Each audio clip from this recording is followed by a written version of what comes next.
My last semester at a certain college, I was assaulted by a football player for walking where he was trying to drive. Note, he was 325 pounds and I was 120 pounds. While unconscious on the ground, I lived a different life. I met a wonderful young lady. She made my heart skip and my face red. I pursued her for months and dispatched a few jerk boyfriends before I finally won her over. After 2 years, we got married and almost immediately she bore me a daughter. I had a great job and my wife didn't have to work outside of the house.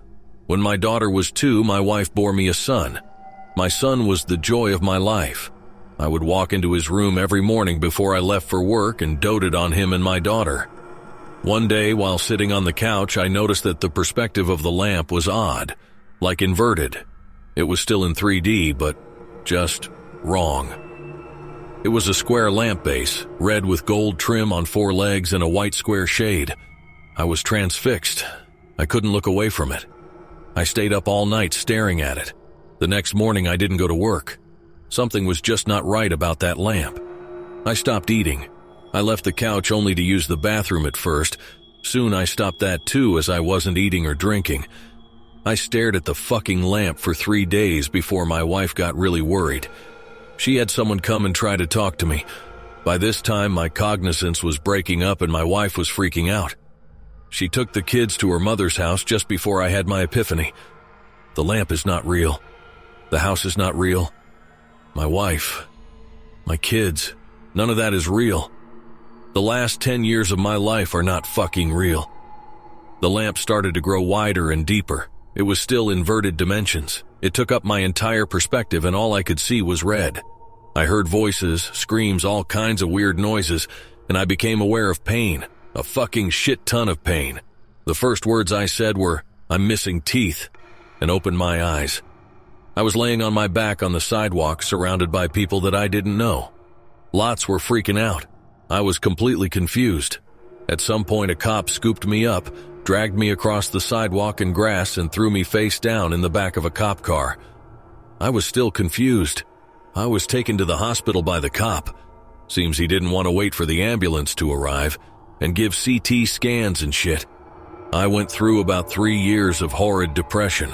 I was grieving the loss of my wife and children and dealing with the knowledge that they never existed.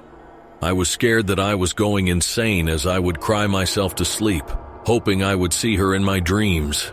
I never have, but sometimes I see my son. Usually just a glimpse out of my peripheral vision. He is perpetually 5 years old and I can never hear what he says.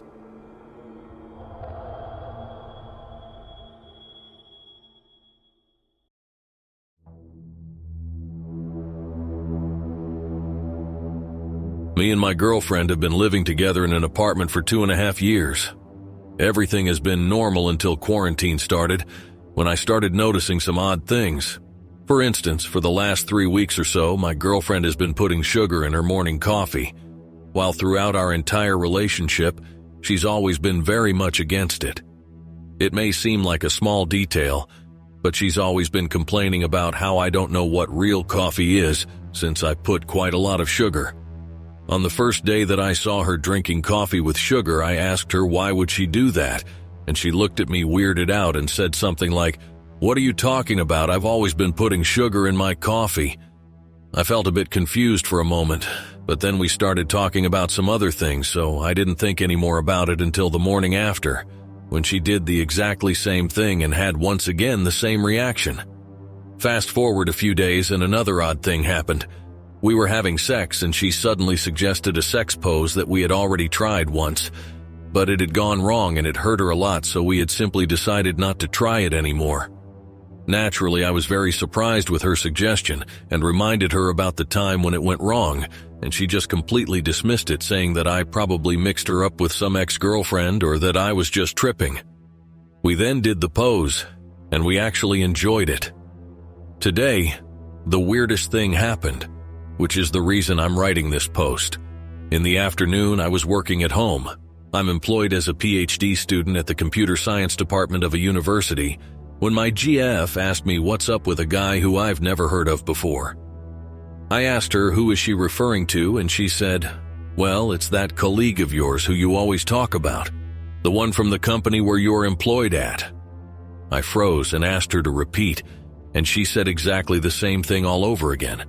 Then I told her that I don't work at any company, nor have I ever worked at any company, since I started a PhD straight after my master's degree. At this point, she also completely froze, and we were just staring at each other completely confused and shocked for a few moments.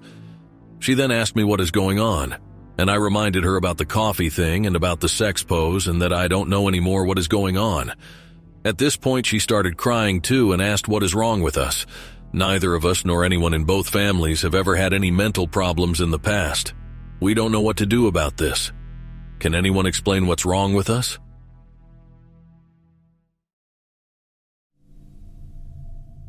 This happened yesterday, and it still makes me uncomfortable.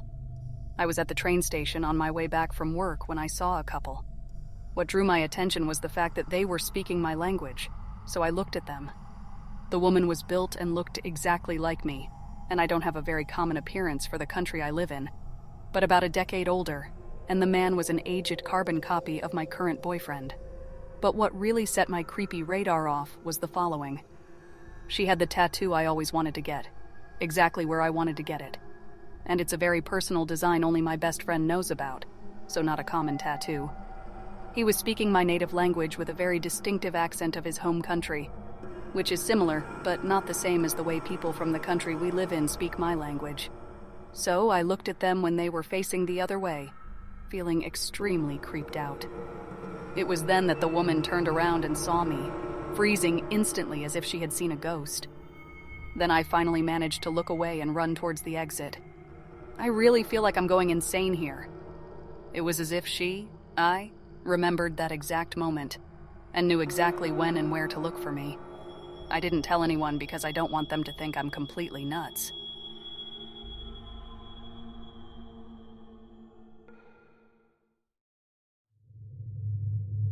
So this actually happened last week. It just took me some time to come to terms with it. I got a phone call from my next-door neighbor late in the evening asking if I can help him move a mattress into his upstairs. His mom is ill and has a big, heavy sleep number bed. I, of course, ran over to help because they're great neighbors. I get over there and his friend, who is also a priest, was there to help. I helped them figure out how to separate the mattress from the bed so we could fit it upstairs. We get it all moved up and back in place when my neighbor asks if I can help them move an armoire upstairs too. I think nothing of it, and we pull it out of his travel trailer and start bringing it up the front stairs of his house. This is where I died. The front stairs are 11 steps. I was on the lower end of the armoire about 6 steps up when my neighbor and his friend lose a handle on the armoire and it comes crashing down on me and I fall backwards towards the pavement. I then wake up in my dining room to my phone ringing and my wife asking me if I'm going to answer the phone. It's my neighbor asking me if I can help move a bed upstairs for his mom. I go over there and meet his priest friend again, as if this was the first time I met him. I say I can help with the bed, but I cannot help with the armoire. My neighbor was like, "How'd you know about the armoire?" I then proceeded to tell them I'm pretty sure I just died. I spent the next hour talking with the priest. He had so many questions. My neighbor didn't believe it until I described the upstairs bedroom in perfect detail down to the metal mattress frame on the floor and the intricate headboard leaning against the wall, and I had never been upstairs in their house before. The priest asked me what I saw after I died. I told him I never actually died. Before it happened, I woke up at my dining room table. Thanks for listening to Fear Chamber. If you want to hear more creepy stories, make sure to leave a like, comment, and subscribe. Also, don't forget to turn on the bell to receive notifications when we upload.